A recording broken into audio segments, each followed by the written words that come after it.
Bom dia. Bom dia. Está melhor. Deus é bom? O tempo todo? Me diga por que Deus é bom. Eu quero ouvir algumas pessoas. Por que é que Deus é bom? Mais? Pela salvação. Que mais? Expiação por nós. Porque Deus é bom. Não escutei, mais alto. Ele é o nosso pastor. Que mais? Graça. Já deu a vida. Cuida de nós. Morreu por nós. Pão diário. Vamos, gente. Porque Deus é bom. Amigo. Que mais? Porque Deus é bom. Não estou ouvindo. Fiel. Amoroso. Está melhorando. Porque Deus é bom. Porque Ele nos ama. Porque Ele é o Todo-Poderoso. Porque Deus é bom. Hã? Cura. Porque Deus é bom. O fundão não está falando. Amém. Porque... Aleluia. Está melhorando. Porque Deus é bom. Em todo o tempo, porque Deus é bom. Abre o teu coração, eu quero ouvir, e Deus quer ouvir também, porque é Ele que está ouvindo o que está saindo do coração, porque Ele é bom para você. Você pode expressar, porque nos salvou, porque Deus é bom para você. Ele não te trata segundo os teus erros, mas segundo os teus acertos. Porque Deus é bom. Perdão incondicional. Ele é Pai. Só mais uma vez, por que Deus é bom?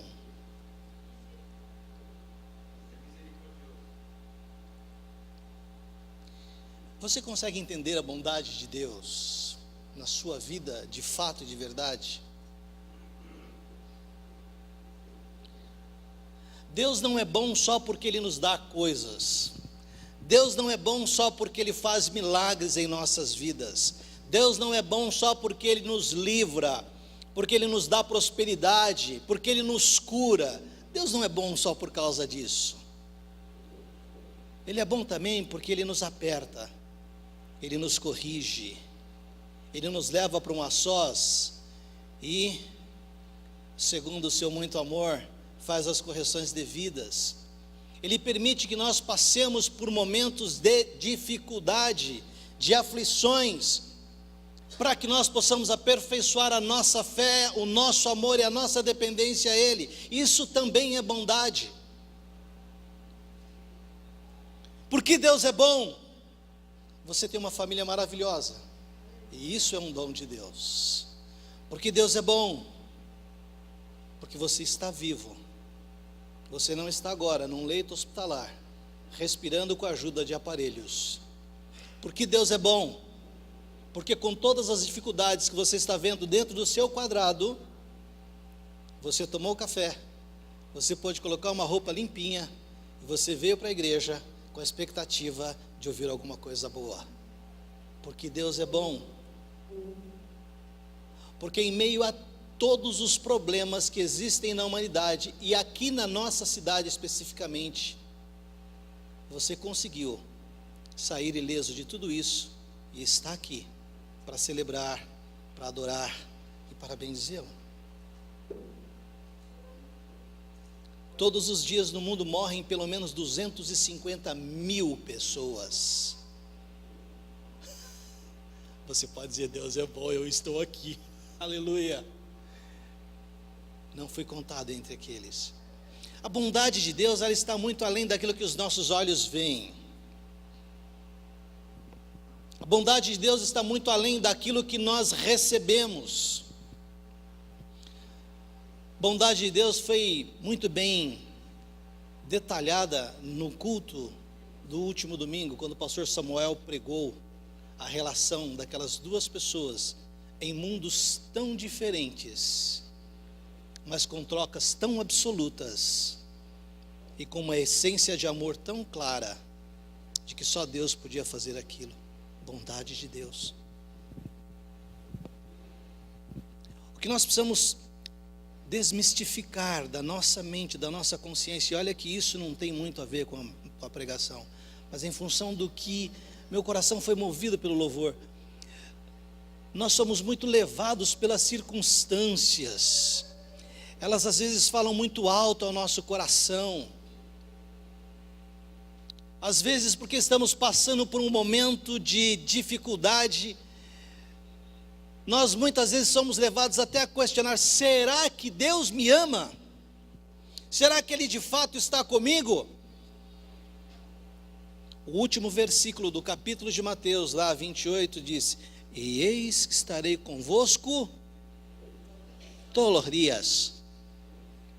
Quem falou isso não foi um apóstolo, não foi o pastor Samuel, não foi o Papa Francisco, foi Jesus, que disse que estaria conosco. Quanto? Todos os dias. Então Ele está com você, nos dias bons e nos dias maus. A bondade de Deus está muito além daquilo que o nosso coração entende como bom. O apóstolo Paulo é uma grande expressão disso. Lá em Filipenses ele escreve, né? Para mim tanto faz, qualquer situação para mim eu estou de bem com Deus. Eu estou bem com Ele na fartura e também estou muito bem com Ele na escassez. Eu estou bem com Ele em vida e também tenho certeza estarei bem com Ele se não estiver aqui. É absoluta convicção da bondade de Deus. Estou perguntando isso porque muitas vezes, queridos, em função dessas coisas que acontecem, a gente chega no domingo na igreja, a gente chega assim, a gente está na porta, tem alguns irmãos que chegam assim, o pastor está carregando um saco de cimento. Ó vida, ó céus, ó azar, quem me ama, quem será? Aonde está a bondade de Deus aí? Enquanto cantávamos esse último cântico aqui, eu me lembrava daquela mulher que recebeu um profeta na sua casa, tratou-o como tal, deu-lhe do melhor. Ela era estéril, recebeu a bênção, teve um filho, o homem foi embora. Quando a criança tem 11 anos, ela tem lá um mal súbito e morre. Ela fala: puxa, mas espera aí, essa bênção de Deus, como é que é esse negócio? E foi atrás do homem de Deus. Não foi o marido que foi, ela foi atrás. De longe o homem a vê e pergunta: mulher, tudo te vai bem? Qual foi a resposta dela? Qual foi a resposta dela?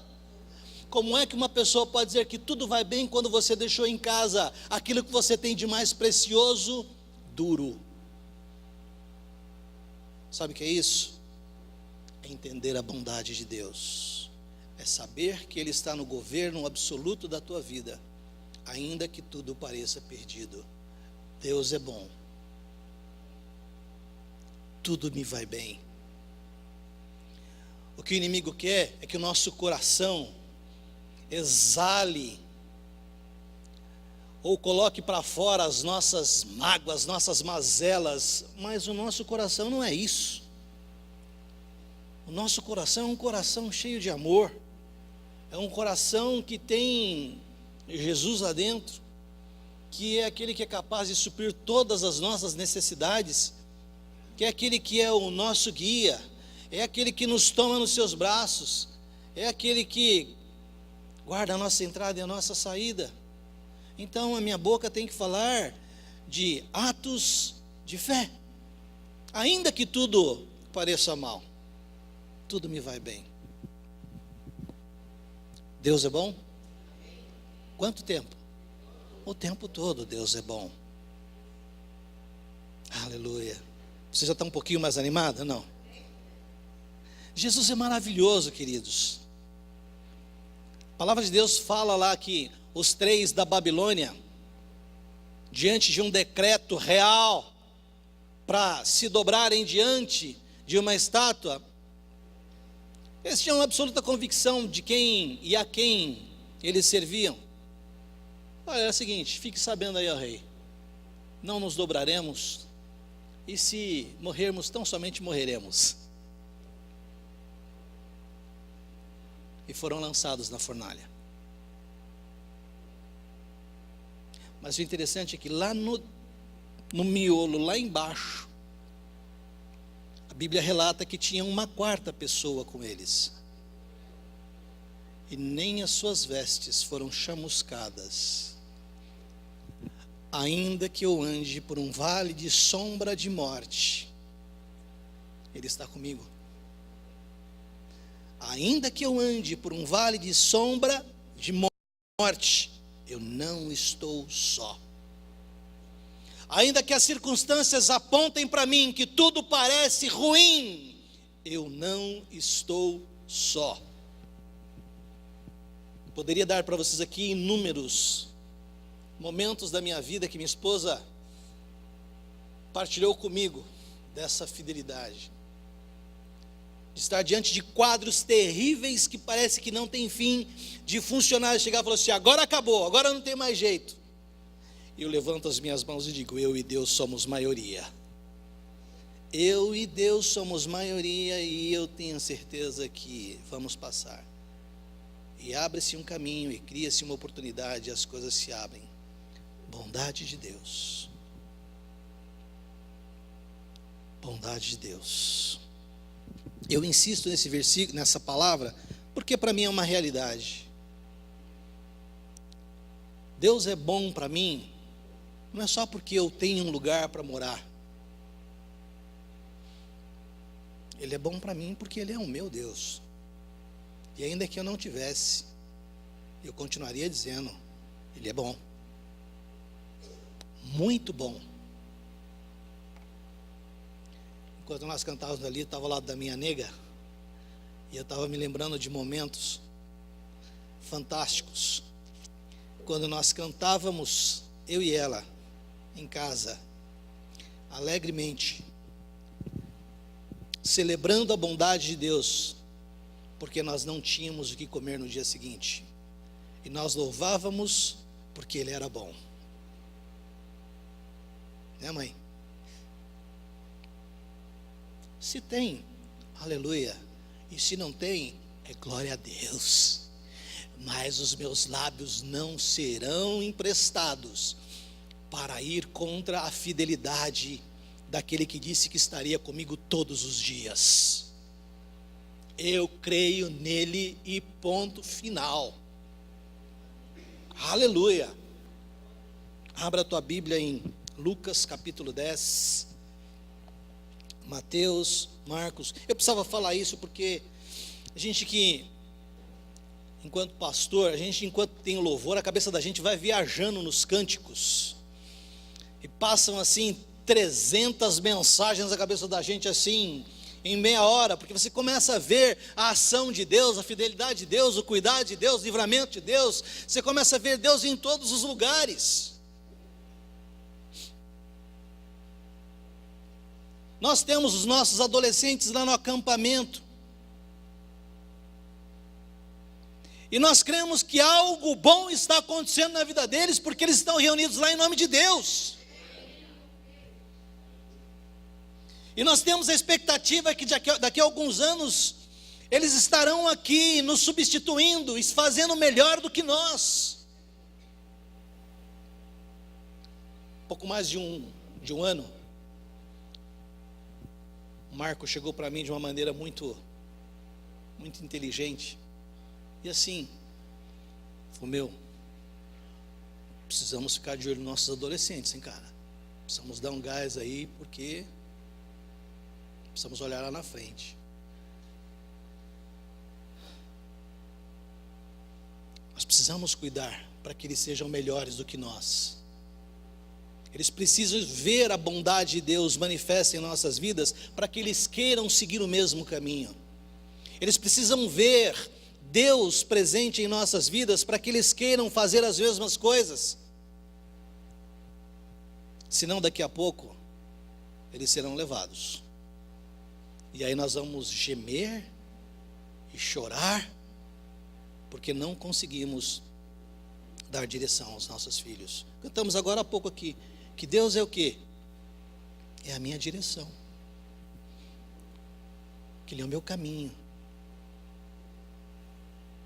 Eu creio, eu tenho uma expectativa enorme. Minha filha está naquela fase de desafios, pré-adolescência. E eu quero que ela se engaje, que ela se entrose, que ela se apaixone cada vez mais por tudo que acontece dentro da igreja, porque esta é a minha expectativa, porque ela tem sido ensinada até aqui, de que a melhor coisa que existe é andar em corpo, é estar em corpo, onde Deus se manifesta, onde se cumpre aquilo que Ele prometeu. Onde 2 ou mais estiverem reunidos ali, estarei eu no meio deles. Eu quero que ela viva isto. Eu quero que ela viva a bondade de Deus. Eu quero que ela entenda a bondade de Deus. Lucas capítulo 10. Se você já leu esse capítulo, todos aqui já leram esse capítulo 10? Quem nunca leu Lucas 10? Todos já leram? Do que fala o capítulo 10 aí?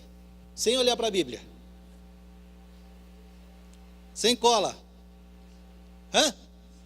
Missão. A missão dos 70. Que mais? O capítulo 10, ele é um momento de treinamento específico, de treinamento prático de Jesus com os seus discípulos.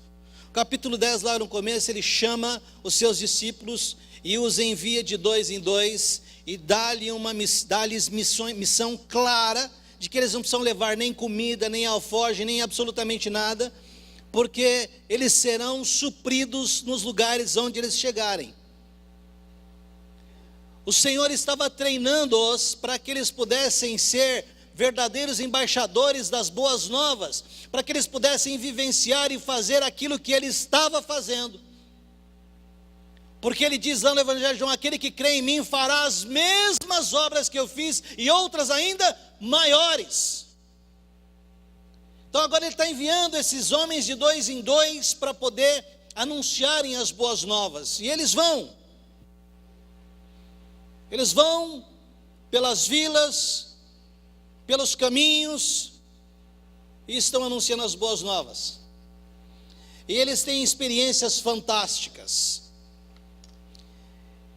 Eles curam pessoas, eles oram e as pessoas são curadas, são libertas. E eles, depois de alguns dias nessa missão, eles voltam e aí tem aquele famoso: vamos prestar contas, vamos fazer um balanço do nosso tempo.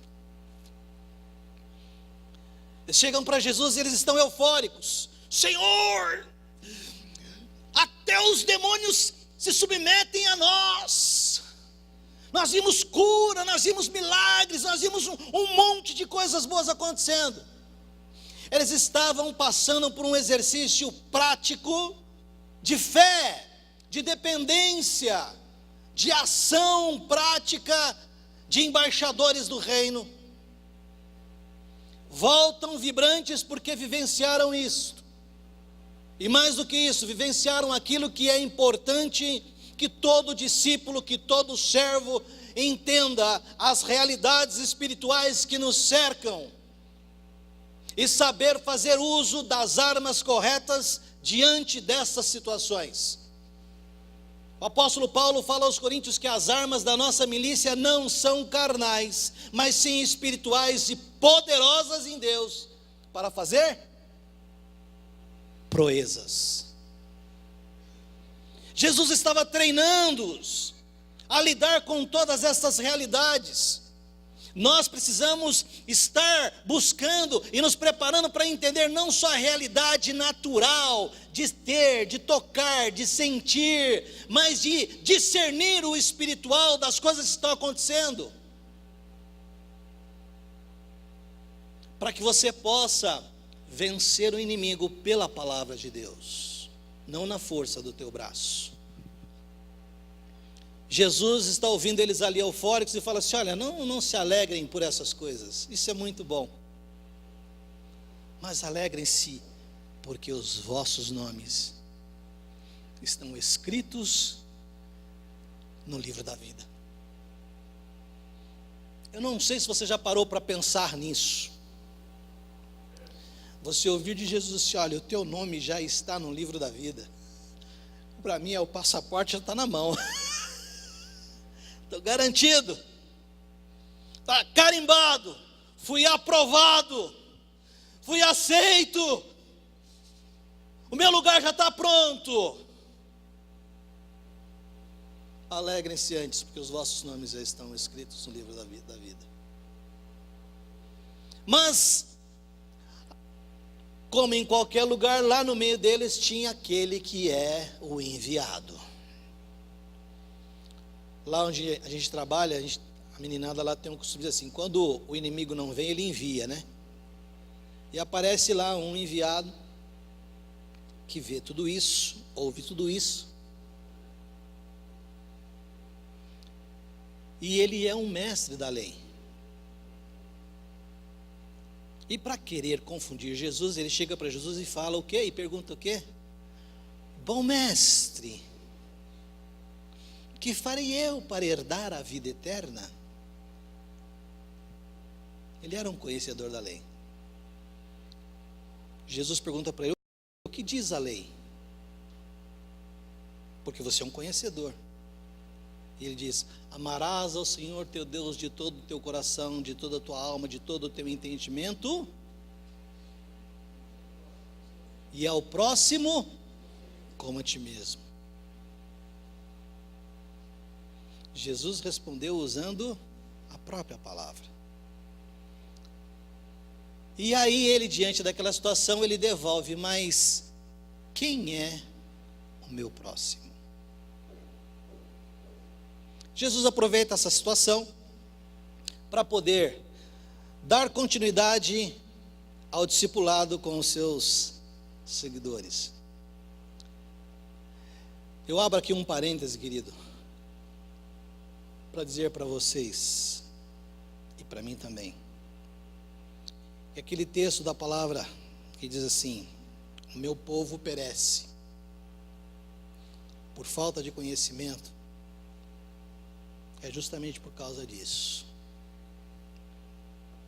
Nós temos tudo que nós precisamos aqui, como resposta para todas as situações da nossa vida. Eu vou te perguntar, mas você não vai me responder: quantas vezes por semana você para se dedicar à leitura da palavra de Deus? Vou perguntar, você não me responda: você já leu a Bíblia inteira? Todos os livros da Bíblia? Ah não, mas é muito grande, é muito grossa, e quando eu começo a ler dá sono. 3 horas assistindo um filme de Harry Potter não dá sono, né? É legal.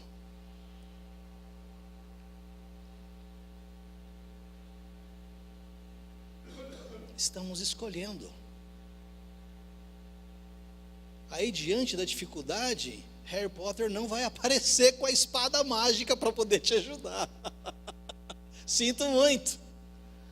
Todas aquelas fábulas lá vão ficar na tua memória, mas são realidades absolutamente mentirosas.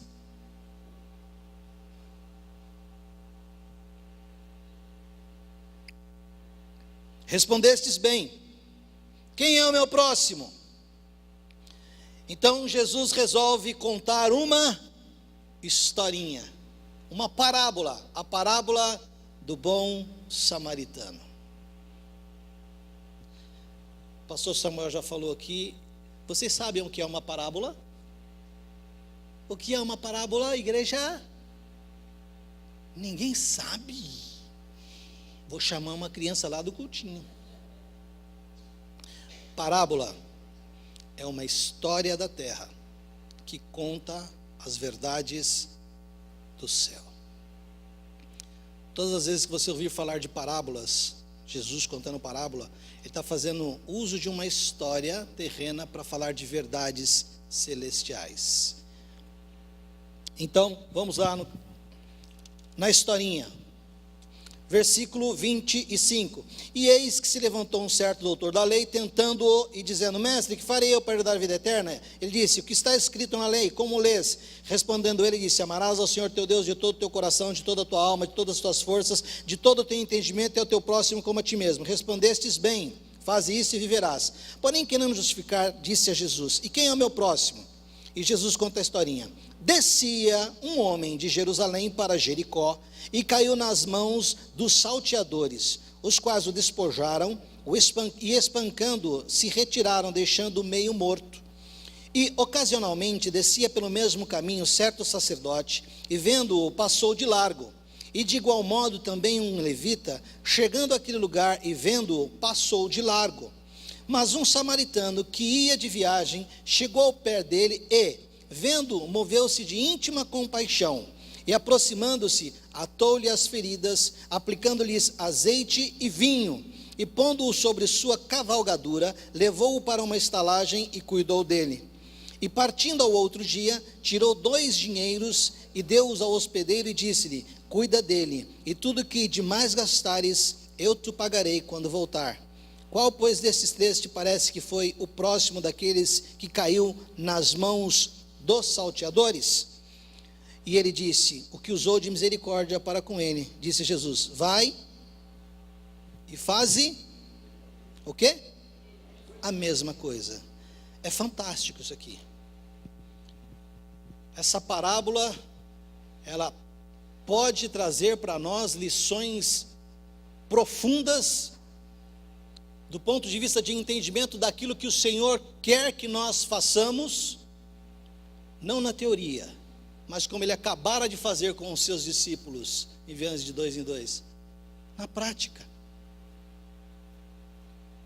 Ele está dando uma resposta para esse, aspas, doutor da lei, mas o objetivo dele é falar com os seus discípulos. Eu não sei se você já estudou, se não estudou, é importante estudar essa geografia, porque para entender um pouquinho da palavra de Deus, você precisa também conhecer geograficamente a localidade, porque ajuda muito. Jerusalém está distante de Jericó, aproximadamente 24 quilômetros. Nesta época em que aconteceu esses fatos, a única estrada que ligava estas 2 cidades era essa estradinha extremamente perigosa, né? Onde era comum ser assaltado, ser violentado, etc. E ela é muito íngreme. Por quê? Porque a cidade de Jerusalém está quase 1.000 metros mais alta do que Jericó em relação ao nível do mar. Jericó está muito próximo ao Mar Morto, então é uma cidade extremamente quente, né? Quem esteve lá sabe muito bem disso. Então essa ligação de aproximadamente 24 quilômetros era o caminho entre aqueles que estavam em Jericó e saíam para Jerusalém para adorar, porque os judeus entendiam que o verdadeiro lugar de adoração era em Jerusalém. Os samaritanos não, entendiam que era no Monte Gerizim. Então, para você só dar uma situada aí, esta estradinha perigosa foi o caminho que Jesus percorreu antes da sua crucificação. Alguns dias antes dele ser crucificado, ele passou por essa estrada, e quase no final dessa estrada, ele fica na casa de Lázaro, passa alguns dias, e depois ele caminha em direção a Jerusalém. Então essa estrada era de trânsito intenso, entre o povo judeu e também de outros moradores daquelas regiões. E aqui Jesus está contando a história de um homem que não fala seu nome, não fala a sua origem, não fala a sua religião, não fala de que tribo ele era, foi assaltado, levou uns petelecos no pé do ouvido e estava caído ali como morto. E passa por ele aqueles que estavam voltando de Jerusalém, do Monte da Adoração. Então o primeiro a passar quem é? O sacerdote. O sacerdote está vindo por aquela estrada, olha para aquela situação, mas não se compadece. aquilo não mexe com ele. Ver aquele homem caído, machucado, largado à beira da estrada, aquele que é o mediador, era o mediador entre o povo e Deus, o responsável pelos sacrifícios, pelas ofertas, pelos ritos da graça dentro do tabernáculo, aquele que tinha conhecimento da lei, aquele que falava do amor de Deus, da misericórdia de Deus, da bondade de Deus, está agora vendo alguém caído à beira do caminho e passa de largo. Isso é uma contradição com relação à posição dele, porque tudo que se espera de um sacerdote é que ele se compadeça daquele que está caído. Ele passa e vai embora. E Jesus fala que também passou por ali um levita. Quem eram os levitas? Os levitas eram homens da tribo de Levi, escolhidos por Deus para ficarem 24 horas cantando, tocando dentro do tabernáculo, ministrando louvor, ministrando adoração. Eles foram separados por Deus. Não vou entrar nesse quesito porque é muito rico. Eles foram separados, uma tribo foi separada para cuidar especificamente do louvor e da adoração na presença de Deus. Eles foram chamados para estar ali na intimidade, para ministrar, para receber, para estar cercando a presença de Deus de louvor. O salmista diz que em meio aos louvores Deus habita. Os levitas tinham essa função, eles tinham a responsabilidade pelas manutenções dentro do tabernáculo. Então tinham que ser homens íntimos de Deus, sensíveis, atentos. Passa pelo caminho, vê um homem caído e passa de largo. Depois, por esse mesmo caminho, passa o quê? Um samaritano. Como eu já disse para vocês, os samaritanos não se davam com os judeus por coisas bobas. Questões de interpretações da lei. Questão do Reino do Norte, Reino do Sul, nem vou entrar aqui, porque é bem denso. Mas bobagens fizeram com que eles se tornassem quase que inimigos. Mas o samaritano passa, olha aquela situação e se compadece. Ele para, se aproxima. A palavra de Deus fala que ele passa faixa nas feridas daquele homem, derrama óleo e vinho em suas feridas, coloca-o sobre sua cavalgadura e leva até uma hospedaria sem saber quem era. Chega lá, passa a noite. No dia seguinte fala: olha, toma aqui 2 denários e cuida dele, e tudo que você gastar, quando eu voltar, eu te pagarei. E foi embora. Não devia ser esta a função do sacerdote, do levita? Não deviam eles terem esta atitude? Não deviam eles estarem sensíveis a isto, a esse desfalecido, a esse que está machucado, caído, a esse que está abandonado, a esse que está com necessidades específicas, latentes, que é impossível não perceber? A palavra de Deus diz lá em Tiago, capítulo 4, versículo 17: se o bem está às tuas mãos para fazer, não fazê-lo é pecado. Se você pode fazer e não faz, você peca. O que eles estão fazendo aqui? Negando tudo aquilo que eles deveriam colocar em prática. Por quê?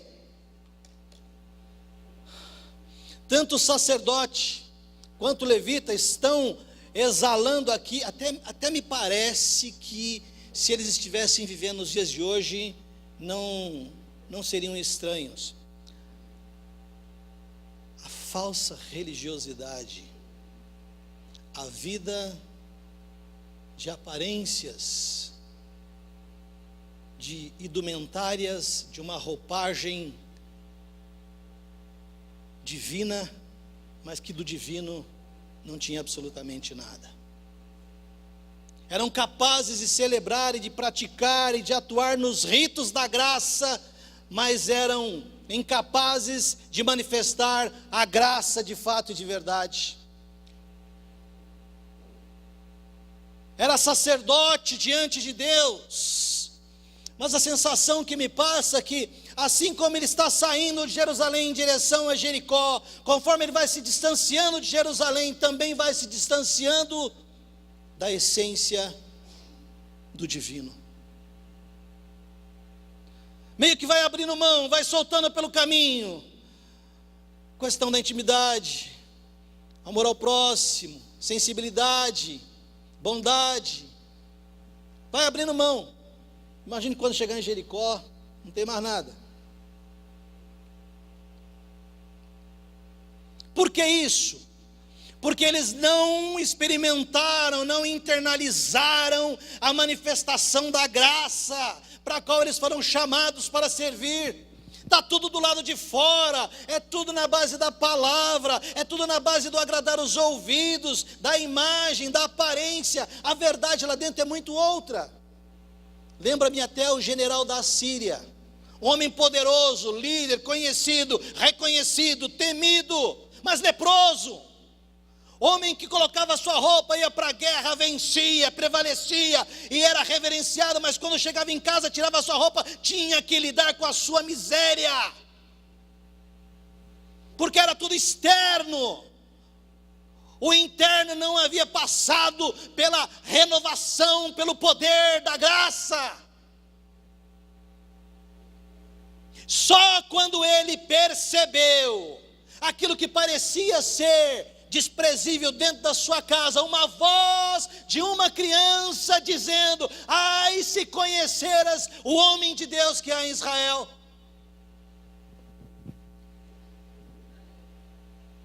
Seus paradigmas têm que cair todos. Ele tem que abrir mão de toda a sua arrogância, prepotência. Ele tem que abrir mão de toda a sua segurança. E ele vai ter que mostrar a sua miséria para poder experimentar a graça misericordiosa, renovadora de Deus.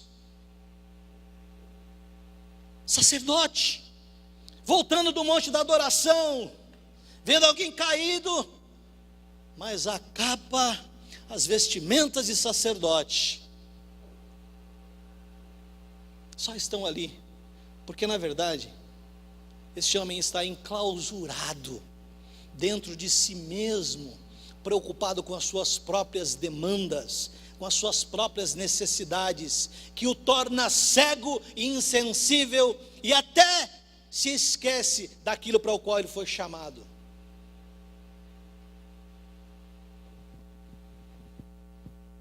Os levitas, que foram chamados para servir dentro do tabernáculo, para fazer manutenções dentro do tabernáculo, para cantar para Deus, para adorar a Deus.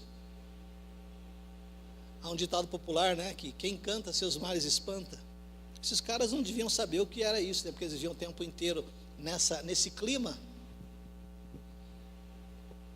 Age igualmente ao sacerdote. Por quê? A falsa religiosidade. Tudo do lado de fora, nada do lado de dentro. Estão trabalhando com ritos, mas não experimentaram a graça. Estão trabalhando com a expiação, mas não se apropriaram dela para si. A religiosidade mata, cega, torna a pessoa insensível ante as situações Eu não vou nem contextualizar muito essa questão de levita, porque nos nossos dias já foi até mais forte, hoje um pouco menos, né? Sou levita na casa de Deus, irmão. E os levitas, quando chegam na igreja para ministrar louvor, tem que ter cadeira especial separada para eles, tem que ter o microfone especial, tem que ter não sei o que tem. Biblicamente foram chamados para servir, tá? Foram chamados para trabalhar, para cuidar da casa de Deus, da manutenção de Deus, da casa de Deus. É para ajudar em tudo. Biblicamente, os levitas cuidavam do tabernáculo, depois do templo. Mas hoje não, são os diáconos. Cadê os diáconos? Irmão, caiu o negócio ali, recolhe ali. Se esqueceram da essência de seus chamados, da importância do seu chamado. Servir na presença de Deus, cuidar da casa de Deus é um privilégio. É um privilégio, não é trabalho, não é cansaço. E eu dou graças a Deus por essa igreja. Dou graças a Deus por essa igreja. Estou servindo a Jesus desde 87. De verdade. Passei por todos os ministérios dentro da igreja. Todos. Menos um. A diaconia. Nunca me deixaram ser diácono na igreja. Eu buscar, não, diácono não, você não. Não. Aqui o pastor Samuel deixou ser diácono. Recolher lixo de banheiro, buscar lanchinho para as crianças, arrumar cadeira, trazer água para os irmãos que estão cantando, para os pregadores, correr atrás de copo para vocês tomarem água, porque se faltar copo, você vai tomar água lá, não tem copo, vai sobrar reclamação para o pastor. E o pastor vai falar o quê? Cadê os diáconos? Não pode faltar copo ali, irmão. Eu digo para você que é um privilégio. Mas isso não deveria ser dos diáconos. Deveria ser também dos levitas. Mas eles se esqueceram dessa parte. Alguns aqui com certeza vão assim: por que o pastor Samuel não está pregando? Por que ele quis ir para o acampamento? Irmãos, a bondade de Deus se manifesta também nos momentos de correção. Precisamos nos acordar para o chamado que recebemos da parte de Deus. Precisamos nos lembrar que enquanto estivermos aqui, não são títulos, não são posições que vão prevalecer, é a essência da manifestação da graça na nossa vida, nas relações. Dois homens que deveriam ser íntimos de Deus, que deveriam expressar o amor de Deus, simplesmente contradizem tudo, porque vivem uma falsa religiosidade, estão só vivendo coisas exteriores. Isso me lembra também, que não está aqui, aquele momento que Jesus está indo para a casa de Jairo, por causa da filha dele, está cercado de uma multidão, uma mulher que está há 12 anos sofrendo com fluxo de sangue, já tinha gastado todo o seu dinheiro com remédios, com médicos, etc., falando: não me resta mais nada agora, é tudo ou nada, é Jesus ou é a morte, não tem outro caminho para mim. E ela se rompe no meio da multidão e toca nos vestidos de Jesus. Ela não toca em Jesus, ela toca nas vestes de Jesus. E Jesus para e faz a pergunta mais linda da Bíblia. Você não vai ouvir isso nunca mais e não vai ler em nenhum lugar. Quem me tocou? Uma multidão te aperta e você pergunta quem te tocou? Está de brincadeira, Jesus? Está tirando uma com a gente? Essa multidão te empurrando para lá, para cá, e o Senhor pergunta quem te tocou? Alguém me tocou de maneira diferente, porque de mim saiu virtude. Tem muita gente andando com Jesus, mas não se abeberando dele. Tem muita gente apertando Jesus, mas não consegue extrair nada dele. Sabe por quê? Religiosidade. está indo por causa de aparências, por causa de movimentos.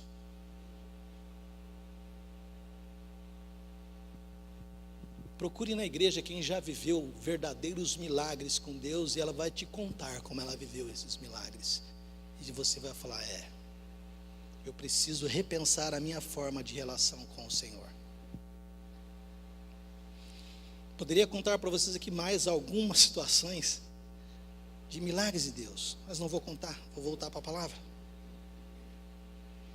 2 homens, uma situação, uma demanda. 2 homens que poderiam fazer alguma coisa, mas não fez. Mas isso aqui é para trazer para nós ensinamentos, isso aqui é para chamar a nossa atenção, para corrigir o curso, para corrigir a nossa forma de pensar. Porque hoje qualquer coisa, não vai encostar, que se eu encostar eu posso ser processado, né? Eu vou ser aí arrolado num processo, porque a pessoa sofreu um acidente e tal. Eu estava indo levar minha filha para Minas, já contei aqui, vou repetir. Eu sou instintivo, eu vejo um acidente, uma tragédia, eu ajo instintivamente numa velocidade que às vezes nem eu me entendo. Minha esposa sabe disso. Eu estou indo com ela, Fernão Dias, de repente no sentido contrário um carro começa plá, plá, plá, plá, plá. Eu pedi perdão para ela, cheguei em casa, né, Rose? Depois eu pedi perdão para ela, sentei com ela, conversei, já puxei o freio de mão, corri para o acostamento e já colei no carro. Quando eu olho, quem está atrás de mim? A minha filha. O instinto de querer ajudar, de querer fazer, é mais forte do que os riscos. Nós hoje estamos administrando quando e quem nós vamos ajudar. Quem aqui nunca passou por um acidente, viu lá e foi embora?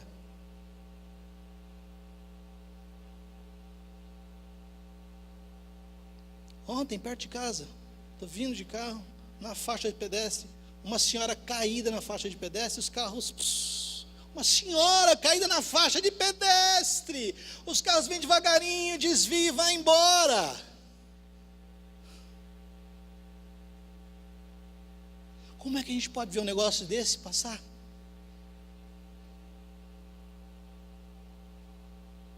Aí, temos lá um homem caído no chão, machucado, arrebentado, que ninguém sabia quem é, um desconhecido. Eu não sei se você já leu, mas a Bíblia fala de alguns homens desconhecidos, que são interessantes. São interessantes. Lá em Gênesis capítulo 32, dos versículos 24 a 28, fala que Jacó, depois de passar a sua família pelo Jordão, ele volta e fica sozinho ali, e um varão luta com ele. Quem é esse varão? Tem nome? Tem origem? Quem é esse que aparece para lutar com ele ali e fica até de manhã lutando? É um desconhecido.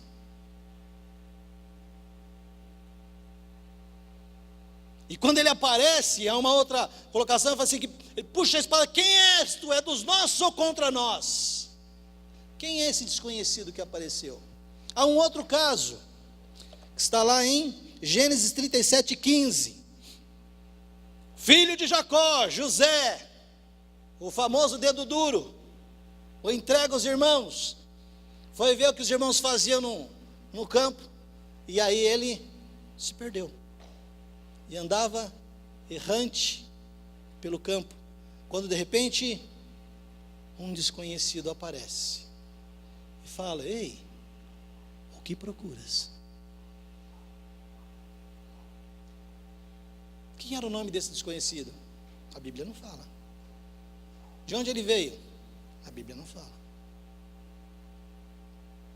Lá em Atos, capítulo 3, Lucas, quando está narrando a história de Jesus, ele fala assim: praticai a hospitalidade, porque alguns, praticando-a, não sabendo, hospedaram anjos. Desconhecido. mas pratica. Tem uma pessoa que eu conheço, acrescentou muito à minha vida, chama-se Edu Camargo. O Marco deve se lembrar dele. Foi um baita diácono dentro da igreja. Não conheço uma outra casa que tenha hospedado mais gente desconhecida do que aquela casa. E isso eu estou falando de 30 anos vendo gente do mundo inteiro que passa por São Paulo, não tem onde ficar, ficam na casa deles. Coisa espetacular. Quem é o desconhecido? Muitas vezes nesse momento nós podemos vivenciar ou viver uma grande experiência com o Senhor.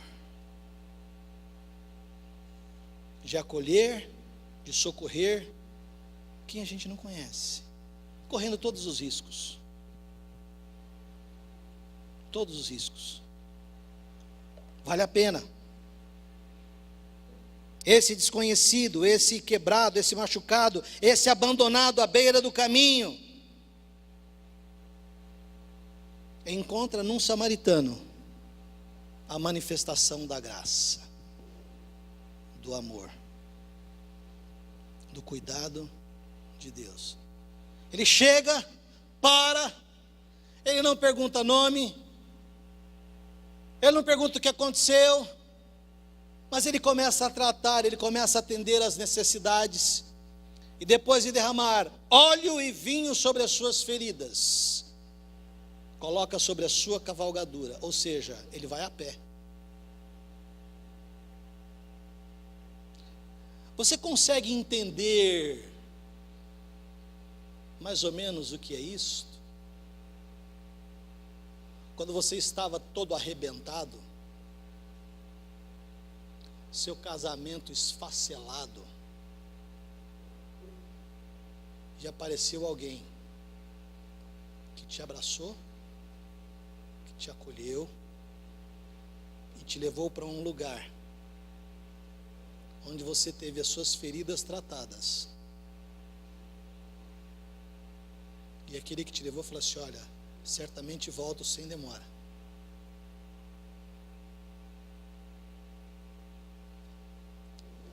Nós já fomos esse caído pelo caminho.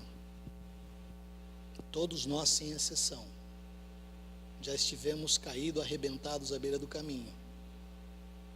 E a graça se manifestou sobre as nossas vidas. E muitas vezes ela não veio de maneira religiosa, ela veio por um caminho que você nem imaginava. Eu e minha esposa administramos um trabalho maravilhoso que vocês conhecem. O Marco tem grande responsabilidade por isso. Nunca falei isso, mas lá no começo, nos momentos de grande dificuldade, ele foi o primeiro a aparecer lá. Depois abriu o caminho para que outros viessem. Sou grato. De vez em quando a gente tem que falar, né?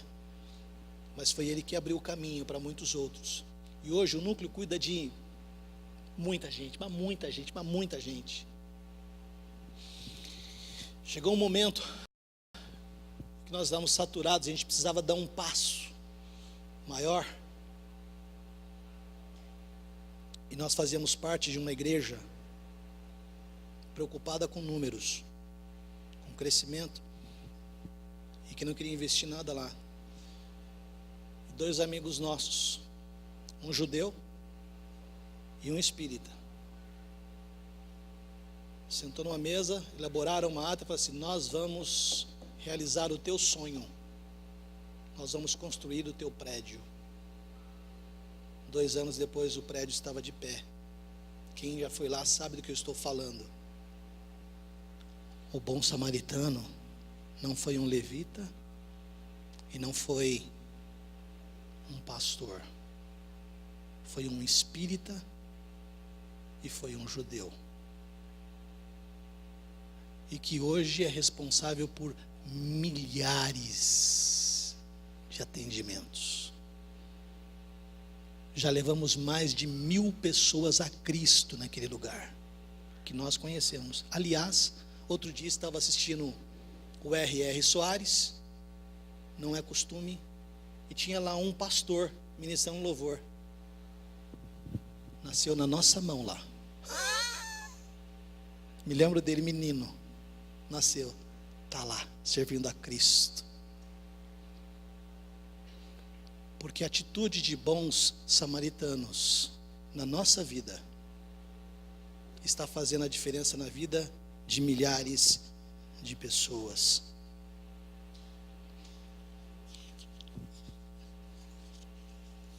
O que essa história de amor ao próximo, contada aqui por Jesus, tem a ver com você e comigo, ou tem a ver conosco?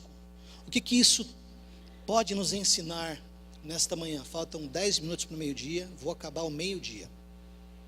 O que esta história pode nos ensinar? Eu diria que se nós chegássemos para o apóstolo João e contássemos esta história a ele, eu diria que ele falaria o seguinte: olha, quem ama o teu irmão está na luz, quem não ama está em trevas. Se eu sei que meu irmão existe sem ter, eu tenho e não faço nada, eu não posso falar de amor, porque o amor de Deus não está em mim. Se eu sei que ele existe sem ter, eu tenho e faço alguma coisa, eu não preciso falar nada, porque isso já é amor, porque o amor materializa o bem. Não é só um proferir bonito de palavras, um bom discurso, mas ele é uma ação prática. Você quer conhecer um pouquinho da exceção do amor de membros desta igreja aqui que praticam sem falar nada? Vá aqui ao Vale do Ribeira, está acontecendo uma revolução lá em uma pequena cidade, que já atingiram lá não sei quantas pessoas de maneira direta e milhares indiretamente, por conta da ação de um bom samaritano. Vai lá. Eu digo isso porque isso ecoa no meu coração. Eu olho para essas coisas e digo: Deus é bom o tempo todo. Não consigo ver outra coisa. Porque o amor, ele materializa, o amor, ele é efetivo, o amor constrói. Ele não distancia, ele não abre mão, ele não passa de largo, ele não finge, mas ele é real. Fomos fazer uma visita ao meu pai em Minas, lá nos Cafundó do Juda. Durante a confraternização tem lá uma menina de 17 anos em estado gravíssimo de câncer. Não tinha recursos nenhum na cidade, não é minha parente, não faz parte do meu ciclo de relacionamento. Eu olhei para minha esposa, a esposa olhou para mim, nosso coração ardeu, eu falei assim: nós vamos cuidar. Trouxemos para São Paulo, veio para a nossa casa, cuidamos dessa menina para tudo quanto foi exame, hospitais que pudessem imaginar em São Paulo. Essa menina está hoje de volta à sua casa, com a vida normalizada. Por que nós fizemos isso? Porque se eu falar de amor naquele lugar, as pessoas vão me ouvir. Porque se eu falar e não fizer nada, quem é você? Caiu aqui de paraquedas. Está querendo falar o quê? O amor materializa o bem. Se você nunca fez, experimente levar uma pessoa para morar na tua casa, que não faz parte da tua família. O desconforto que gera. Mas é exatamente isso que tem que acontecer. Eu preciso mostrar que eu amo, que eu sirvo, que eu socorro, porque eu saí da minha zona de conforto. É isso que o apóstolo João diria para nós: o amor efetivo ao bem. O Apocalipse capítulo 1, versículo 6 diz que o Senhor Deus, através de Jesus, nos comprou e nos fez o quê? Reis e sacerdotes para Deus. Abra aí, Apocalipse 1, versículo 6. Diga que eu estou mentindo. Você foi chamado para ser sacerdote. Você foi chamado para ser ministro. Mas pastor, mas eu não sei nem orar. E quem disse que precisa saber? Deus te chamou para ser governo. Deus te chamou para fazer a diferença, para você sair da tua situação de comodidade. Irmãos, me perdoem. Depois, se vocês quiserem brigar comigo, pode brigar. Mas nós temos uma enorme dificuldade de fazer uma coisa simples, que é convidar um irmão da igreja para almoçar na nossa casa. Nós temos medo de abrir a nossa casa para os próprios irmãos. Nós temos dificuldade de nos relacionarmos entre nós, cheios de cuidado, cheios de zelo. Por quê? Porque nós precisamos manter uma distância segura e tal. Bobagem. A vida é como uma flor. Hoje está de pé, amanhã já não existe mais. E o que você fez com ela? Certamente um dia, todos nós vamos nos encontrar com o grande rei. Um a um. E a frase que eu vou usar não é minha, eu ouvi lá no Tatuapé já fazem muitos anos. O Senhor vai te abraçar e vai te dizer uma dessas duas frases. A primeira delas é: e aí? Quanta coisa fizemos juntos, hein? Fala aí, fala aí. Ó, dá uma olhada lá na que nós. Ó, olha ali, viu? Fala sério, menino. Ou ele vai dizer assim: que pena, né? A gente podia ter feito tanta coisa, mas não deu, né?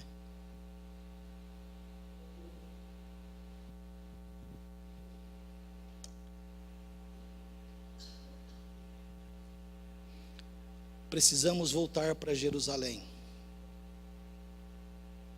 e não descer em direção a Jericó, mas não a Jerusalém física, mas a Jerusalém da adoração, onde Cristo está entronizado no meu coração, e desenvolver um profundo e íntimo relacionamento com Ele, e me permitir ser guiado por Ele e fazer a sua vontade, ainda que isso me custe, ainda que isso me desagrade, eu vou fazer a sua vontade. Eu preciso conformar a minha vida com a vida de Cristo. É inaceitável passar 10, 15, 20, 30 anos dentro da igreja. Entendeu? Tipo assim. Irmãos, eu vou abrir mais um parênteses aqui. Está gravando esse negócio? Ai, ai, ai. Depois o pastor Samuel cata os cacos. Quem aqui tem filhos do departamento infantil? 1, 2, 3, 4, 5, 6, 7, 8, 9, 10. Mas hoje faltaram muitas pessoas. Departamento infantil para vocês é uma bênção? É uma bênção, não é? Vocês sabiam que a Lívia, por exemplo, hoje, teve que juntar todas as crianças numa mesma sala para tratar, porque não tinha gente para ajudar a cuidar das crianças? Os nossos filhos, que nós queremos vê-los nos substituindo aqui. Nós não nos dispomos a chegar lá e falar assim: eu falo isso, não falem. Eu posso falar, vocês não falem não. Pastora, porque ela fica virada no siri. O que nós podemos fazer para te ajudar? Precisamos fazer isso, irmãos. Ela carrega isso nas costas. Às vezes ela toca 2 salas sozinha. E cadê os levitas? Cadê os sacerdotes? Precisamos ser parte ativa disso. Se nós queremos amanhã uma igreja melhor do que essa, nós temos que ajudar a construir essa igreja. Uma vez por mês não vai morrer, irmãos. Estou falando do departamento infantil, temos departamento dos adolescentes. Quantos de nós, quantos pais, temos adolescentes e nós nos dispomos a vir aqui, chegar para o Misael e para a Nath: ei, o que vocês estão precisando? Quero ficar aqui na reunião hoje, eu quero ajudar vocês, eu quero servir, eu quero curtir essa molecada, eu quero ajudar, quero facilitar o trabalho de hoje dessa molecada. A gente chega, coloca na porta e vai embora no carro, e depois volta para buscar.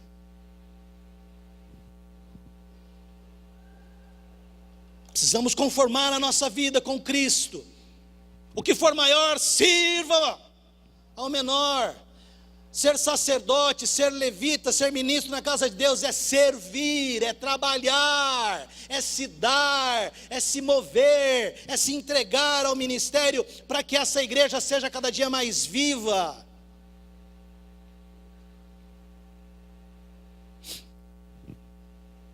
Ao longo desta semana, certamente você vai encontrar algumas pessoas caídas pelo caminho, não que foram assaltadas, não que foram violentadas, mas que estão em desespero, que estão com seus casamentos em crise, que estão em crise em relação aos seus filhos no processo de educação. É hora de você derramar azeite e vinho e conduzi-la a um lugar onde ela possa ser tratada. Porque aí a tua vida vai estar conformada com o teu chamado. Para concluir, exatamente ao meio-dia, texto de Jesus, Evangelho de João: não me escolhestes vós a mim, mas, eu vos escolhi a vós, para que vades, deis frutos, e os vossos frutos permaneçam. Nós somos chamados para ser frutíferos, para sermos sensíveis, e não ter essa vida de aparência, de teoria, de exteriores, mas de conformidade com a essência de Cristo. Amém? Vamos ficar de pé. Por favor, não me batam, não me agridam quando eu descer. O que eu estou dizendo para você é que nós precisamos sair da teoria. Precisamos deixar de muito mimimi e vamos ser práticos. Talvez o grande sofrimento do nosso pastor aqui seja me dar o púlpito, porque ele sabe que toda vez que eu venho ao Roseninho, a gente dá uma bambuzada em vocês, né? Mas é com amor. Sabe por quê? Porque isso vai produzir frutos. Isso vai produzir em vocês ação, efetividade. Os discípulos saíram sem nada, e não faltou nada. E nós muitas vezes, porque não podemos trocar de carro ao final do ano, já entramos em crise. Misericórdia. Estou indo ao Rio de Janeiro no próximo final de semana socorrer uma família, uma das famílias mais ricas da cidade do Rio de Janeiro. Sabe por quê? A esposa está em profunda depressão, porque a vida não tem sentido. Não é triste isso? Vou lá e vou levar as boas novas, e vou derramar óleo e vinho,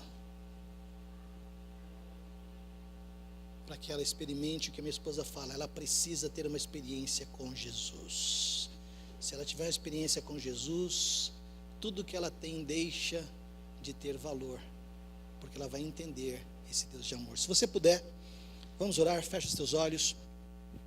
Senhor Deus, nós te damos graça primeiro pela tua bondade, porque o Senhor é bom e não temos como duvidar disto. Mas também queremos te pedir, Senhor, que nos ajudes a não sermos como esse sacerdote e nem como este levita, insensíveis às demandas à nossa volta. Que o nosso coração, onde o Senhor está entronizado, esteja cada vez mais sensível à tua voz, à tua direção.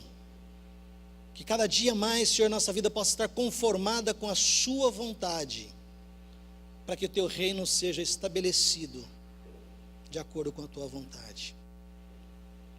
Tem misericórdia de nós, Senhor, e nos ajuda a continuarmos te servindo com todo o nosso coração, com todas as nossas forças, com todo o nosso entendimento, hoje e sempre. Eu abençoo todas as famílias desta igreja. E declaro que as portas do inferno não prevalecerão sobre nenhuma delas, que nenhum dardo inflamado do maligno poderá tocá-los, que o Senhor guardará a entrada e a saída de cada um deles, que o Senhor há de prover aquilo que cada um necessita, segundo a sua medida, hoje e sempre, em nome de Jesus, amém. Meus irmãos, minhas irmãs, que você tenha um excelente almoço, uma tarde esplêndida, com a sua família e quem sabe com seus amigos, e até o próximo encontro em nome de Jesus.